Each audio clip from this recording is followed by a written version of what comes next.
Our reading, Gate A4, was written by the Palestinian-American poet Naomi Shihab Nye.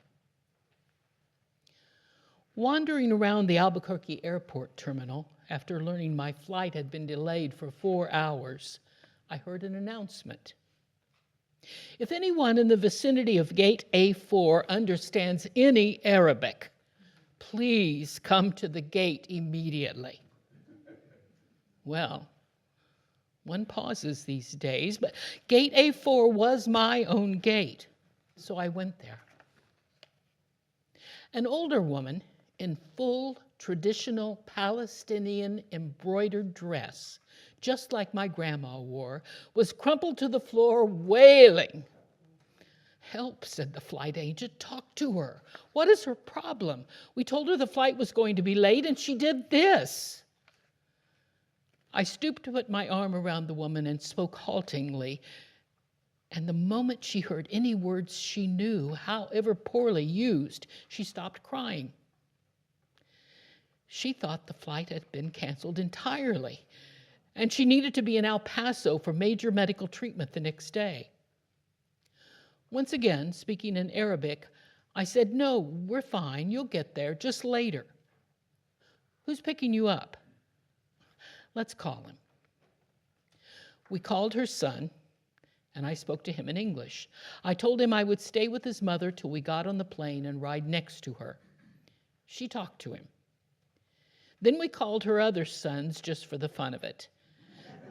Then we called my dad, and he and she spoke for a while in Arabic and found out that, of course, they had 10 shared friends. Then I thought, just for the heck of it, why not call some Palestinian poets I know and let them chat with her? This all took 2 hours. She was laughing a lot by then, telling of her life, patting my knee, asking questions. She had pulled a sack of homemade mamoul cookies, little powdered sugar crumbly mounds stuffed with dates and nuts, from her bag, and was offering them to all the women at the gate. To my amazement, not a single woman declined one. It was like a sacrament. The traveler from Argentina, the mom from California, the lovely woman from Laredo. We were all covered with the same powdered sugar and smiling. There is no better cookie. And then the airline broke out free apple juice with huge coolers, and 2 little girls from our flight ran around serving it, and they were covered with powdered sugar too.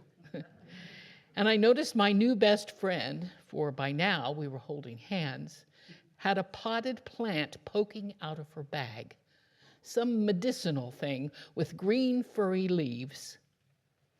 Such an old country tradition. Always carry a plant. Always stay rooted to somewhere. And I looked around the gate of late and weary ones, and I thought, this is the world I want to live in. The shared world. Not a single person in that gate, once the crying of confusion stopped, seemed apprehensive about any other person. They took the cookies. I wanted to hug all of those women. This can still happen anywhere. Not everything is lost.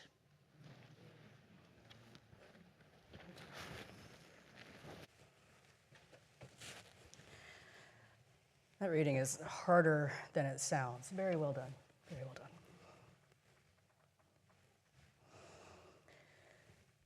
During the month of November, our worship theme has been True Harvest. This phrase is borrowed from Henry David Thoreau, who wrote, "The true harvest of my daily life is somewhat as intangible and indescribable as the tints of morning or evening. It is a little stardust caught, a segment of the rainbow which I have clutched." This quote about the transient and ineffable nature of life is from Walden, of course. He did write other things, but Walden was published in 1854 during a time when almost every American had a real connection with agriculture. Most families raised subsistence crops. They were connected to the farms and the dairies where the rest of their food came from. As far as we've come from that lifestyle, we have kept the idea of harvest as a metaphor for late autumn. Many of us use the month of November to take stock of the year, considering what we have sown and harvested. At the very least, many of us spend time on Thanksgiving saying what we're grateful for. That's a similar practice. It is a really beautiful tradition to think about what we have metaphorically planted, what we've tended, what is starting to come of that labor. But lurking just around the corner from all of this thankfulness is December, which somehow now starts the day after Thanksgiving. December in America puts us on a rocket ship to the moon of anxiety and avarice. We are assaulted with messages of how we need more stuff, how the best way to show love is by giving stuff. In the busyness of the holiday season, it is easy to become unmoored from our practices of calmness, pacing, and centering, if we even had those to begin with. It is a challenge to stay grounded and steady as we go to parties, we buy things, we get things, we host loved ones, we hyper-socialize, and plus a lot of you have an increased demand on your duties around here in December. American December is a lot. I mean, don't get me wrong, the idea of giving and receiving gifts is sweet, ostensibly. Gift giving as a gesture has merit, but there's nothing inherently wrong with those material goods, but there is a problem if we start to equate money with love or relationship or security, or if we start to feel like we have somehow failed if we can't afford fancy things. It isn't that money or wealth is inherently immoral. It is a question of how it impacts our well-being. When we assign emotional value and a sense of safety to material goods, that's when we run into trouble. Because money is transient, meaning that it is fleeting. It comes and goes. It is beyond our control. For example, there are forces in our financial system that can clean out an entire retirement account. We've seen this, we've heard of this. A medical diagnosis can lead to bankruptcy. A natural disaster can destroy our material goods. No matter how careful we are, our financial status is always susceptible to change. It is transient. When I was in my 20s and 30s, I spent a long time, many years, studying and teaching a style of yoga that was a blend of Ashtanga yoga and Mahayana Buddhism. You do not need to know what any of that means. My point is just that I did a deep dive into Buddhist philosophy, and it still has a profound impact in my life. Specifically, where I draw from Buddhism is the understanding that pretty much everything is transient. It can come and go, and I cannot control what happens. I can control my actions, I cannot control the outcome. I think many of us will be familiar with the four noble truths of Buddhism, but we'll just do a very quick overview. The first noble truth is that life is suffering. The second noble truth is that suffering is caused by attachment. The third is that attachment can end. And the fourth is a roadmap for ending suffering, which is called the Eightfold Noble Path. The points of the Eightfold Noble Path are beyond our scope for this morning, but it's worth reading up on if you haven't in a while. When we talk about attachment, that can mean a lot of things, but for our purposes today, we'll stick with the expectation that an action will yield a certain outcome. Our main goal today is to focus on the relationship, or total lack of relationship between action and outcome, and specifically how it applies to wealth and the accumulation of material goods. When we attach certain expected outcomes to actions, we open ourselves up to suffering. You can do everything right and still have everything taken away from you. In addition to the uncontrollable financial forces I've already listed, think about the vagaries of the stock market, the possibility of financial institutions closing, merging, somebody else's malfeasance. The second memorial service I ever did was for a woman who worked and scrimped and saved her entire life, putting off all fun and travel for retirement, and died 2 months after she retired. We want to hold on to wealth as if it will protect us, or as if it indicates our virtuousness, when in fact, it cannot, because it is transient. So what are we to do? Buddhism teaches the path to serenity begins with letting go of expectations for the outcome of our actions and decisions. If suffering is caused by attachment, then the way to ease our suffering is to not be attached to a specific outcome. Super easy, right? No. When we take an action for the sake of the action rather than the expected outcome, we can have the peace of mind knowing that we acted for the right reason regardless of the result. That can be some consolation. I know that when I first discovered Buddhist philosophy and I learned about decoupling action from outcome, I experienced a lot of pushback. So if I'm being honest, I completely flipped out. I had a dead panic reaction to it and just rejected everything. I was like, I'm never coming back here. This place is a cult. And then it came back. I'm from a culture that is very driven by perfection, and the goal is to always be above reproach at all times in all areas of your life. I was taught that if something didn't go your way, you just had to try harder, exert more will, have better resources, and then you make your own outcomes. I was also taught that if you make the same mistake twice, well, that's on you. So you better learn a lesson from the unexpected poor outcome and never let yourself be vulnerable ever again. That is white Anglo-Saxon Protestantism working overtime there, right? That's white supremacy culture completely gone bonkers.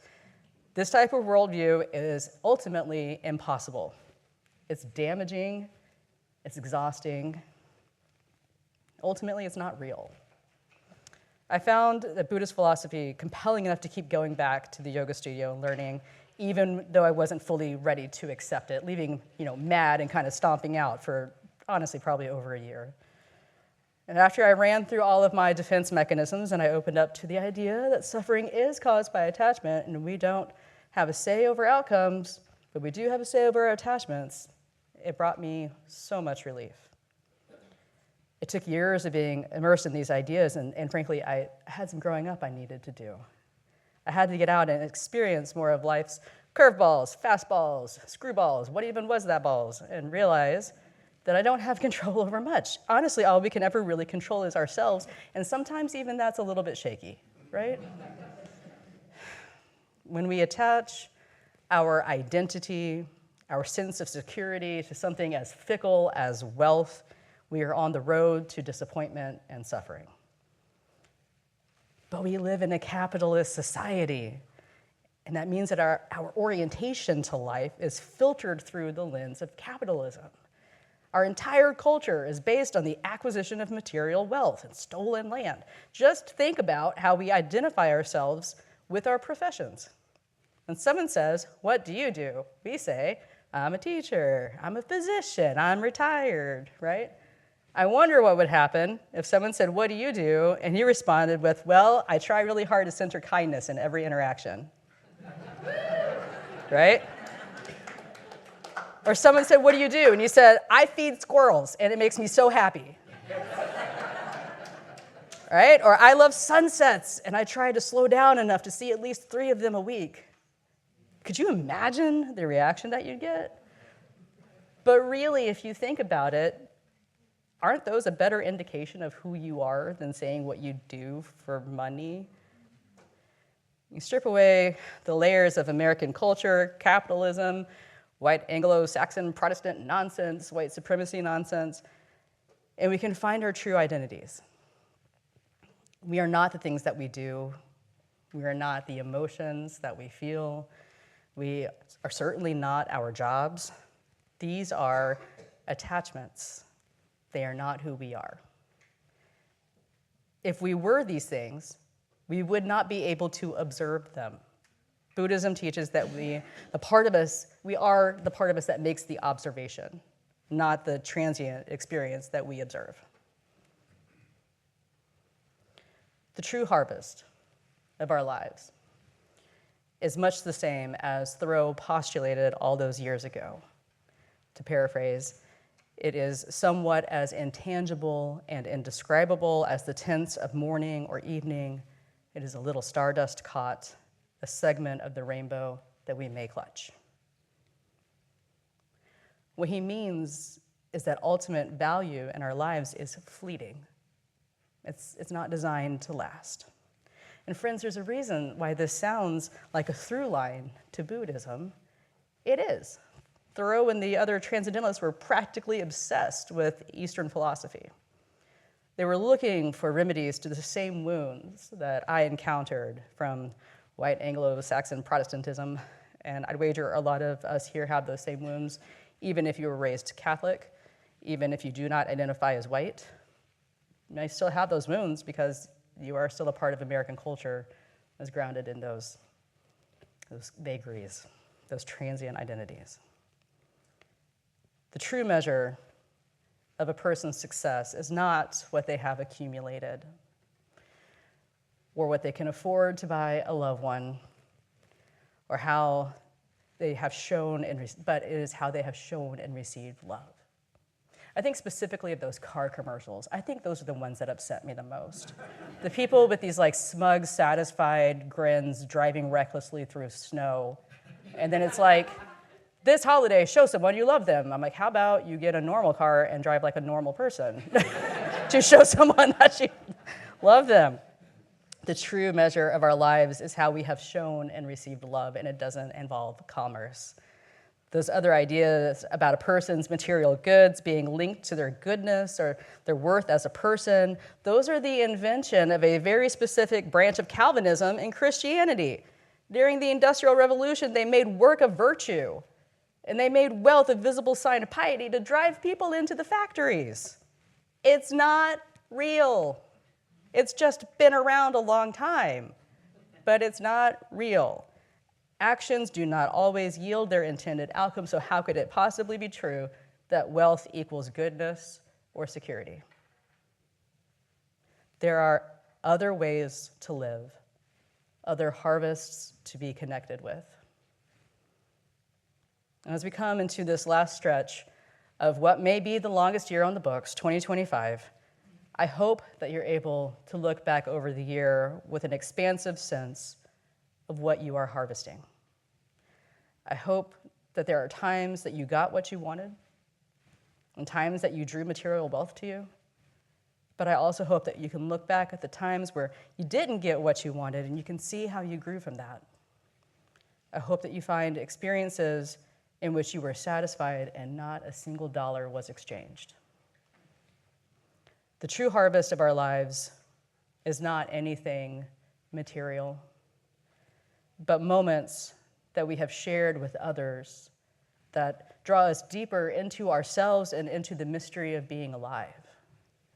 When you reflect on this year, however you do that, I hope that you are able to find the true harvest of life, a bounty of kindness that you gave and you received, the love that you shared, the moments of wonder that took your breath away. May it be so. Amen, and blessed be.